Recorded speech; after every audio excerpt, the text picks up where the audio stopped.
Salut tout le monde, j'espère que vous allez bien. Dans cette vidéo, je vais t'expliquer comment j'en suis arrivé là, parce que à chaque fois que tu regardes mes vidéos, tu dois te demander ce que je fais dans la vie, tu dois te demander comment j'en suis arrivé là pour être à l'aise financièrement.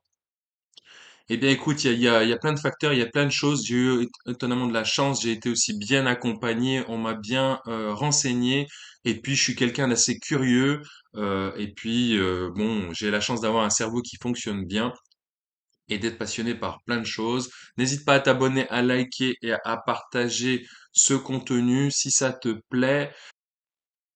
Je suis diplômé d'un baccalauréat scientifique, donc le fameux bac S que j'ai eu sans trop de soucis parce que j'avais plutôt des bons résultats scolaires. Après, j'étais assez feignant, hein. Ceux qui me connaissent personnellement, ils le savent, hein.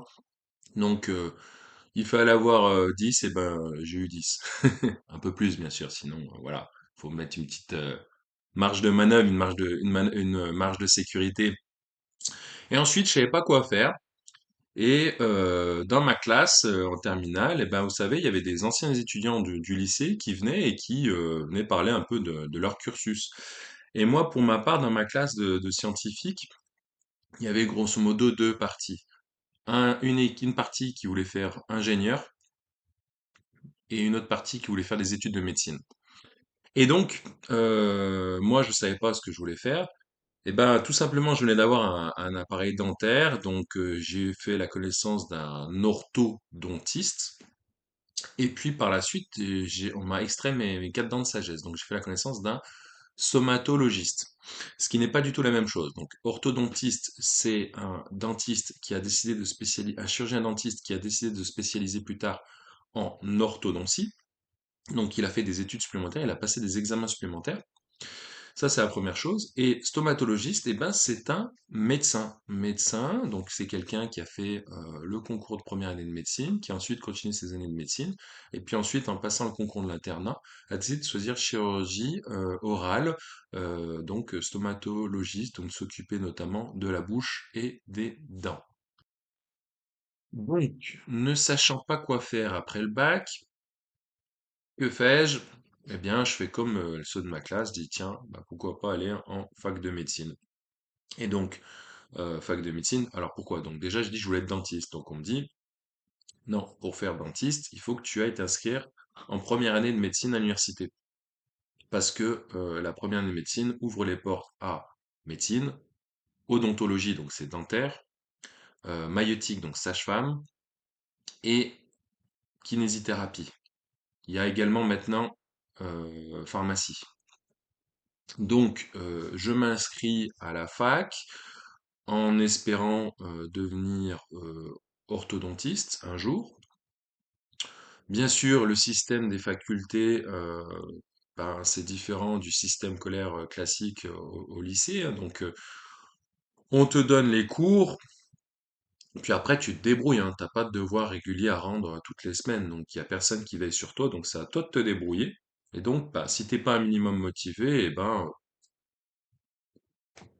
tu viens le matin et puis tu te barres et tu profites de la journée et puis tu valides pas tes examens. Donc voilà. Donc tu trouveras à la faculté différents types d'étudiants, des étudiants qui sont hyper motivés, ce que je n'étais pas initialement, et puis des étudiants non motivés qui viennent parce qu'ils savent pas quoi faire ou juste pour faire croire à leurs parents qu'ils vont à l'école. Et donc voilà. Donc la première année pouvait s'effectuer deux fois. Il y avait deux tentatives possibles. Je sais plus si c'est toujours le cas. Je crois que c'est toujours le cas. Dites-le moi en commentaire. Et pardon, excusez-moi, je suis un petit peu. Et donc j'essaye une première fois, hein, comme la plupart des étudiants en médecine. Et puis bon, je me motive un petit peu. Alors c'était un peu dur à l'époque parce que l'examen, les partiels, les fameux partiels, avaient lieu à la rentrée, début janvier, donc après les vacances de Noël. Donc il fallait, pour pouvoir tirer son épingle du jeu ou bah, rester dans la course, bosser fortement pendant les vacances de Noël. Alors quand je dis bosser, c'était surtout réviser, hein, apprendre bien ses cours, etc. Ce qui était un peu difficile parce que c'était les vacances scolaires, tout le monde était en vacances, il y a la famille, etc. Donc bon. Donc j'ai pas réussi du premier coup et puis je me dis bon bah je vais retenter parce que c'est ça qui me plaît, enfin c'est ce qui me plaît. Je me dis il faut que je fasse quelque chose de ma vie quand même, je vais pas travailler à McDo quoi, hein. Donc je repasse la première année de médecine et là je suis déterminé, les cours je les connais bien parce que j'en avais appris quand même pas mal l'année dernière donc ça finit par rentrer dans mon cerveau. Et puis je cherche à comprendre, je cherche à tirer mon épingle du jeu. Et puis voilà, les premiers partiels se passent plutôt bien. Et puis conclusion à la fin, eh ben je suis qualifié entre guillemets, je suis retenu, je suis admis dans ce fameux concours. Alors je me rappelle, mes parents ils y croyaient pas du tout, hein. Ils m'ont fait répéter plusieurs fois. En plus moi, quand je les appelle pour leur dire que c'est bon, bah t'imagines, t'es devant la fac, t'as 1000 étudiants qui ont passé l'examen, t'en as 150 de prix, hein, grosso modo. Et puis donc à côté de toi, donc t'en as beaucoup qui ont échoué, donc qui chialent. Et toi, tu es en train d'annoncer à tes parents, c'est bon, je l'ai.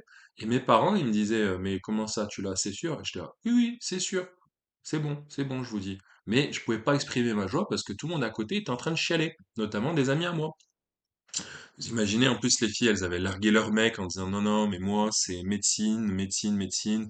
Il faut que je bosse, pas de distraction. Donc, elles s'étaient privées, de tous les plaisirs du quotidien, si je puis dire, et puis au final, zéro. Non, je déconne, enfin, pas de note assez bonne pour réussir. Donc voilà, donc c'était délicat, moi sachant que j'ai un super pote à moi, bah justement, qui n'avait pas réussi cet examen, mais qui s'en est très bien sorti par la suite, hein, et bravo à lui. Là, il a l'air épanoui, donc je suis super heureux pour lui.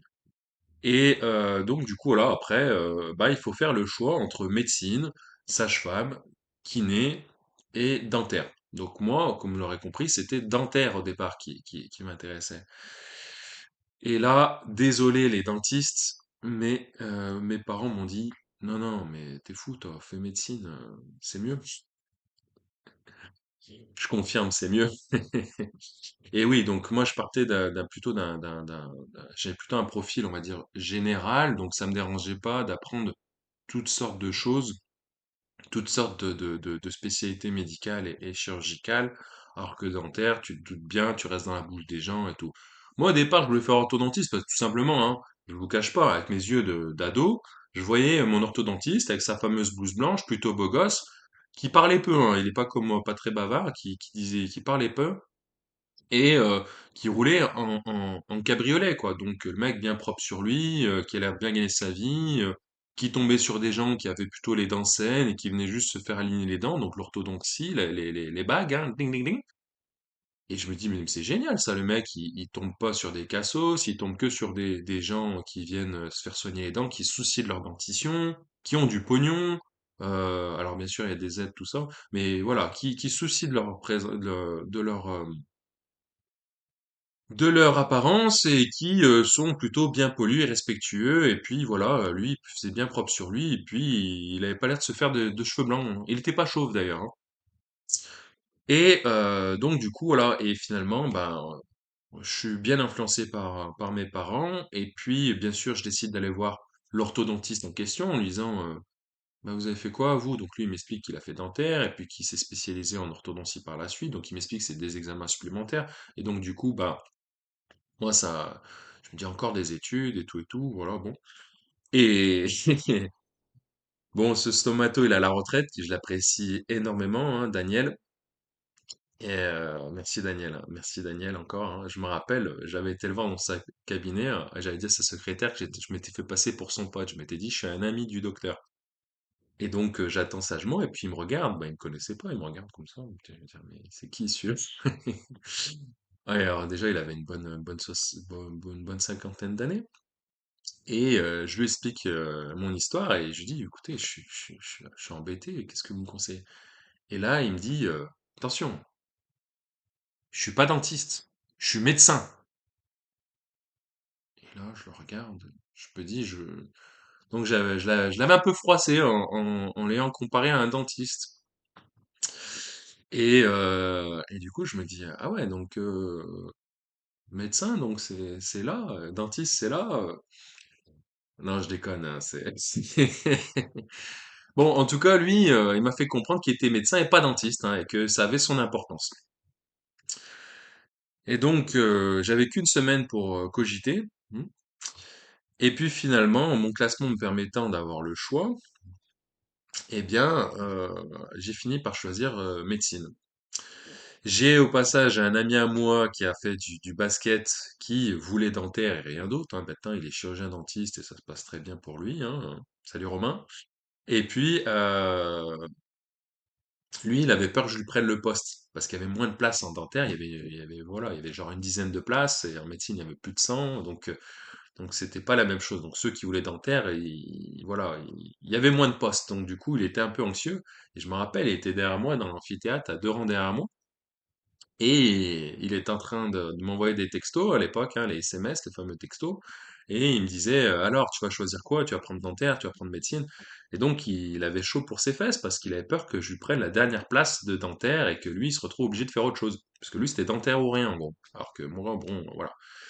Donc, finalement, je prends médecine, il prend dentaire, tout va bien. Et donc, je rentre dans les fameuses études de médecine.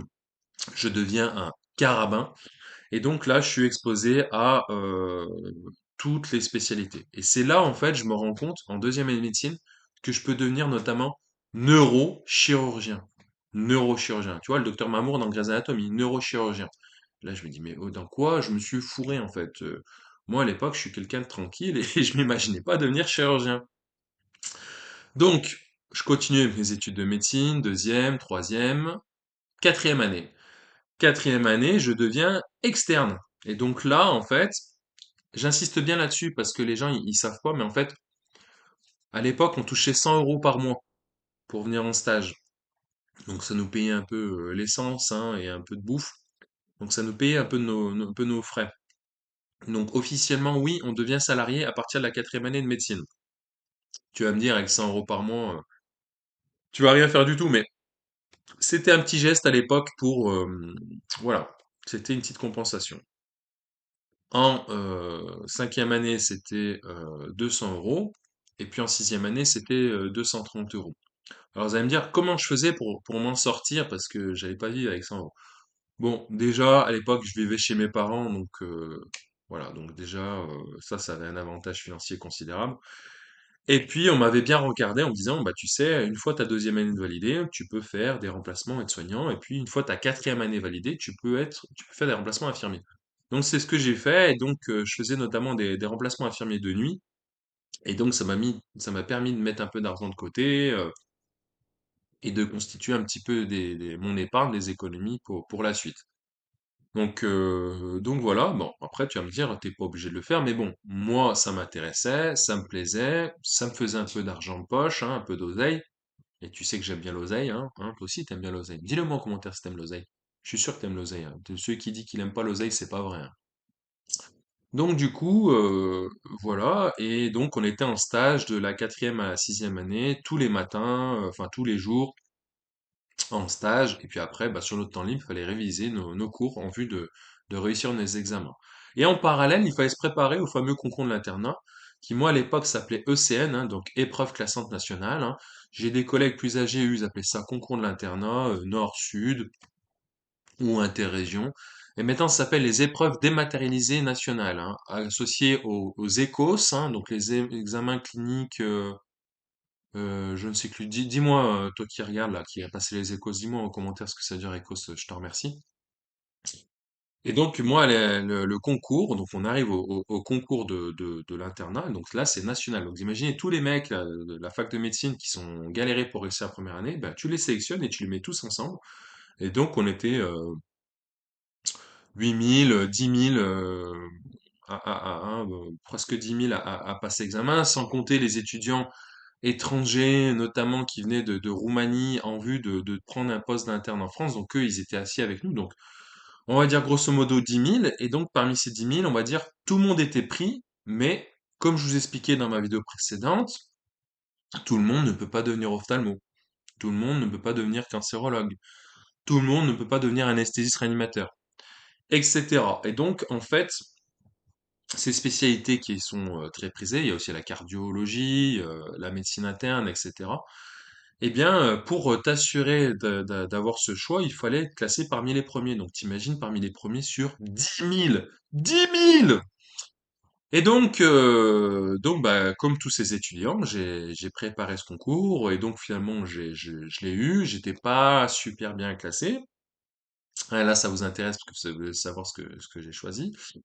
Et donc, je décide de partir loin de chez moi parce que pour prendre une spécialité qui m'intéressait. Alors, pour être honnête, la spécialité qui m'intéressait, c'était la cardiologie. Vous savez, avec leur col relevé et tout, plutôt beau gosse. La cardiologie, ça me plaisait et finalement, je l'avais pas parce que j'étais pas super bien classé. Et ouais. Et finalement, en parallèle, je m'étais dit, bon, bah, si j'ai pas cardiologue, un radiologue, c'est plutôt bien, hein, les ordinateurs, tout ça, l'anatomie. J'étais très bon en anatomie, hein, à l'époque. Je me débrouillais plutôt bien en anatomie, j'aimais bien. C'était pas compliqué, hein, fallait prendre par cœur. Bon, après, il fallait dessiner un peu, donc si c'était pas mon dessin, voilà, mais c'est pas grave.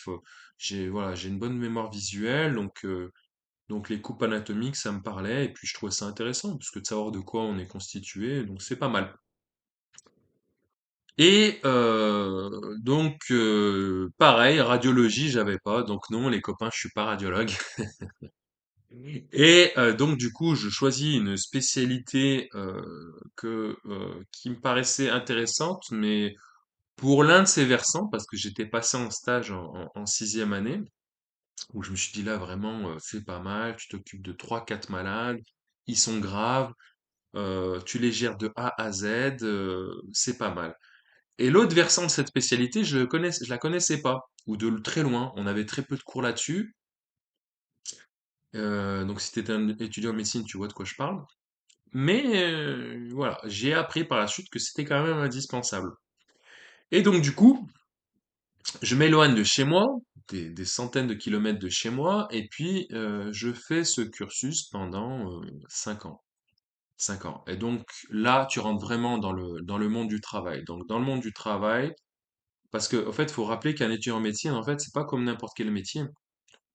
Tu sors ton bac à 18 ans, tu fais tes études de médecine pendant 6 ans, donc tu sors pas en fait de la fac, du milieu scolaire pendant 6 ans, donc en gros tu sors à 24 ans, et c'est là où vraiment tu découvres le monde du travail, parce que externe, t'es à l'hôpital, mais tout le monde sait que t'es externe, tu classes les dossiers, tu ranges les radios, hein, tu fais la paperasse, tu fais les électrocardiogrammes, les ECG dans les services, mais t'es pas vraiment responsable de choses, t'es pas vraiment responsable des patients, t'es surtout observateur ou esclave pour certains. Et donc, quand tu deviens interne, là, tu commences vraiment à avoir des responsabilités, hein. J'aime bien le schéma de Vite Carabin où justement, où tu es externe sixième année, où tu as une putain d'assurance, enfin, je veux dire de confiance en toi. Et puis, tu passes de sixième année à première année d'internat, où là, en fait, tu te retrouves avec un max de responsabilités et l'expérience zéro. Parce que là, tout ce que tu as appris en théorie, eh ben, faut que tu le mettes en pratique, mais c'est pas aussi simple. Et puis, il faut que tu fasses une section parce que tu as fait le choix d'une spécialité.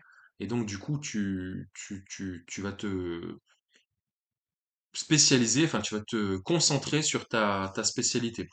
Et là, ben, si t'as pas pris médecine générale, eh ben, tu vas découvrir des choses. Tu vas découvrir des choses à travers ton internet, des choses qui n'étaient pas précisément expliquées lors de tes 6 années de médecine. Tu l'as vu en surface, mais là, tu rentres vraiment dans le vif du sujet et là, tu commences vraiment à être en première ligne, à soigner les patients. Et donc là, je me suis rendu compte de la responsabilité que c'était d'être interne en médecine. Et j'ai découvert aussi les gardes, enfin découvert, j'ai appris à vivre selon le fonctionnement des gardes. Alors les gardes, c'est quoi? C'est des gardes de 24 heures.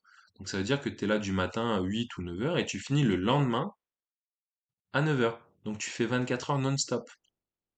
Donc là, tu apprends à te gérer, c'est-à-dire à gérer ton temps, hein, ton planning, à gérer ton temps pour aller bouffer, donc tes pauses.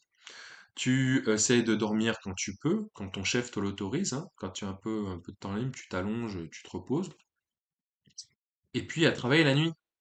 Quand t'as pas l'habitude de travailler la nuit, bah c'est dur. Moi, j'avais fait des remplacements de nuit infirmier, donc du coup, voilà. Mais c'est pas la même chose entre faire ton tour à donner tes médicaments toutes les 3 heures dans un service particulier en tant qu'infirmier, c'est pas la même chose que gérer une urgence en pleine nuit, où le patient n'est pas bien. Donc voilà, qui peut saigner, qu'il faut appeler le labo pour le transfuser, etc. Donc c'est un peu la course. Donc voilà. Et donc là, tu commences à gagner un peu d'expérience. Tu montes, tu montes, tu montes, tu montes, tu montes, tu montes, tu montes, tu montes, tu montes. Donc première année, tu débarques. Deuxième année, tu commences à être un petit peu plus à l'aise, mais tu vois que tu maîtrises pas les choses. Et puis là, c'est la troisième année sur cinq où là, tu commences, en tout cas dans mes spécialités, tu commences à être plus à l'aise. Et puis en fait, là, c'est ton environnement qui te force à être plus à l'aise. Parce qu'en fait, tu entends tes co-internes ou tes chefs qui te disent: «Ah, mais tu remplaces pas encore?» Remplacer. Bah, tu sais, tu peux avoir ta licence de remplacement et tu peux remplacer un médecin senior à partir d'un certain nombre de semestres validés. Et du coup, tu peux te faire un peu d'argent. C'est intéressant financièrement. Ah, bon. Moi, j'étais pas pressé. Je comptais faire mon internat sur 5 ans, mais voilà. T'as toujours des collègues qui font un peu les malins, qui se croient toujours plus forts que les autres et qui se la racontent, qui croient tout maîtriser. Hein, je les apprécie beaucoup, hein. Il y en a d'autres, c'est des enfoirés, hein, je le dis, vous êtes des enfoirés. Euh, Ouais, ouais, tous les médecins ne sont pas gentils, hein, je vous le dis sincèrement. Il y en a, ils pensent qu'à leur gueule et il y en a, ils peuvent t'enfoncer plus bas que terre. Donc c'est vraiment un milieu de requins. Alors ça, c'est plus le milieu du travail. Voilà, il y a des gens qui pensent à leur carrière et qui peuvent, voilà. Donc moi, je pensais que tout le monde y était bon, tout le monde était gentil. Le serment d'Hippocrate, tout ça. Ouais, oui, je le concède, il y a des médecins qui sont pas corrects, c'est vrai, hein. Alors, je donnerai pas de nom, bien sûr, hein, faut rester confraternel, mais on n'a pas tous un comportement exemplaire, c'est vrai, c'est vrai. Faut reconnaître ses torts, hein. On est humain, on n'est pas des dieux, voilà. Donc, faut savoir rester humble et à sa place. Et puis voilà, en face de toi, tu as un être humain, tu es un être humain, tu vas aux toilettes comme tout le monde, tu peux être le plus grand professeur au monde, rien à cirer. Tu vas aux toilettes comme toi et moi. Donc pète un coup et voilà.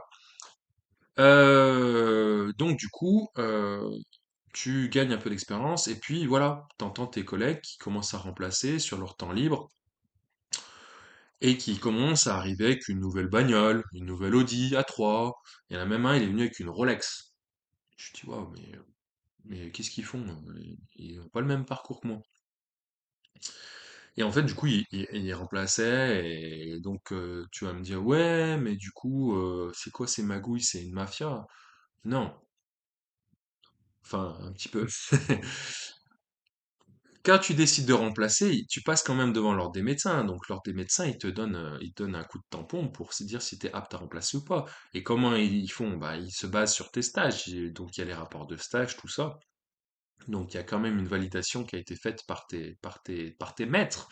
Donc voilà. Et puis celui qui décide de remplacer, tu peux avoir le tampon, mais tu n'es pas obligé de remplacer le lendemain. Donc il faut que tu sois à l'aise sur tes connaissances et ta pratique pour te dire demain, je vais dans un hôpital remplacer et faire la même chose que mes chefs. Et je suis tout seul. Là, je suis plus interne, j'ai plus de filet de sécurité. C'est ma responsabilité. Il n'y a personne qui va me couvrir. Donc voilà, prudence sur les remplacements, hein. Si tu es interne et que tu débutes les remplacements et que tu vois cette vidéo, bah, sincèrement, prudence, hein. Il n'y a pas de honte à pas remplacer, hein, d'accord? Voilà, il y en a qui attendent vraiment la fin pour remplacer. C'est pas une obligation. Néanmoins, ça permet, c'est win-win, hein, c'est gagnant-gagnant. Donc l'interne, il se fait un peu plus d'oseille et l'établissement qui a besoin d'un remplaçant ou le médecin généraliste qui a besoin d'un médecin remplaçant, eh ben, tu l'aides. Et puis les patients, ils sont quand même contents, hein, quand ils vont chez le médecin et qu'ils tombent sur un remplaçant. Alors il y en a certains autour de moi qui disent: «Ah merde, je suis tombé sur un remplaçant, tout, fait chier. Ouais, mais bon, s'il n'y avait pas de remplaçant, t'aurais pas eu de médecin, t'aurais pas eu ton rendez-vous aussi vite. Donc à un moment donné, voilà, le médecin, il a quand même besoin d'avoir ses vacances, il peut pas travailler 24 heures sur 24, faire 100 heures par semaine non plus, hein. Il y en a qui l'ont fait, hein, mais voilà, c'est pas une vie, hein, c'est pour ça qu'après, bah, les gens, ils ont envie de se suicider, tout ça. Donc voilà, faut penser au bien-être physique et mental de chacun. Et dans les établissements, eh ben, quand tu es spécialiste et que tu peux remplacer dans un hôpital, eh bien c'est pareil. S'il y a pas, voilà, si il n'y a pas les spécialistes pour remplacer, bah après, tu fermes certaines activités et là, ça devient, ouais, c'est un problème de santé publique, hein. Ça date pas d'aujourd'hui, ça date d'un moment qu'il manque des médecins. Je veux pas revenir sur la démographie médicale, le numerus clausus, tout ça, pourquoi ils ouvrent pas les vannes. C'est pas là pour débattre, je suis là pour te raconter mon histoire, pour te raconter mon expérience, pour savoir comment j'en suis arrivé là. Et donc finalement, donc j'ai remplacé comme tout le monde, voilà, donc j'ai mis un peu d'argent de côté aussi. Et puis à la fin, tu passes ta thèse et ton mémoire, donc ça aussi c'est une partie quand même un peu chaude, hein.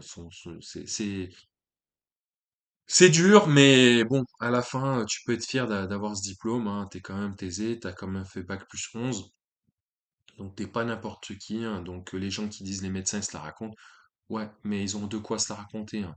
Vas-y, va faire 11 ans d'études, va subir ce que j'ai subi. Franchement, voilà. Alors après, tu gagnes plus ou moins bien ta vie, hein. Ça dépend de ce que tu as choisi, ça dépend de comment tu as décidé d'exercer, hein. Si tu as décidé d'exercer en temps plein, en temps partiel, la spécialité que tu as choisie, bah, elle est plus ou moins rémunératrice. Si tu fais des gardes ou pas, parce qu'il y a des spécialités à garde et des spécialités où tu n'as pas forcément de garde, tu as des astreintes par exemple, ou pas du tout. Hein, vous imaginez bien qu'un dermatologue, c'est pas en faisant des gardes qu'il gagne sa vie, hein. C'est plutôt en étant en cabinet et en faisant des actes qui rapportent bien. Par contre, voilà, le médecin urgentiste, le chirurgien, lui, il est de garde. Et donc, du coup, bah, plus il en fait, bah, plus il gagne de l'argent. Par contre, il se fatigue, hein. Donc, tu vois, ta part de vie, comme dans les jeux vidéo, bah là, elle diminue un petit peu, hein. Donc, ça aussi, faut faire très attention, hein. Il y a l'appât du gain, hein. Et puis, il y a ta santé. Donc, encore une fois, prudence là-dessus. Et donc, une fois ben, que tu as fini tes études, enfin, tu as le Graal, tu as ce diplôme, tu es docteur en médecine. Et ben là, tu prends un poste et tu travailles, soit dans le privé, à ton compte, soit dans un établissement public, et donc tu es salarié.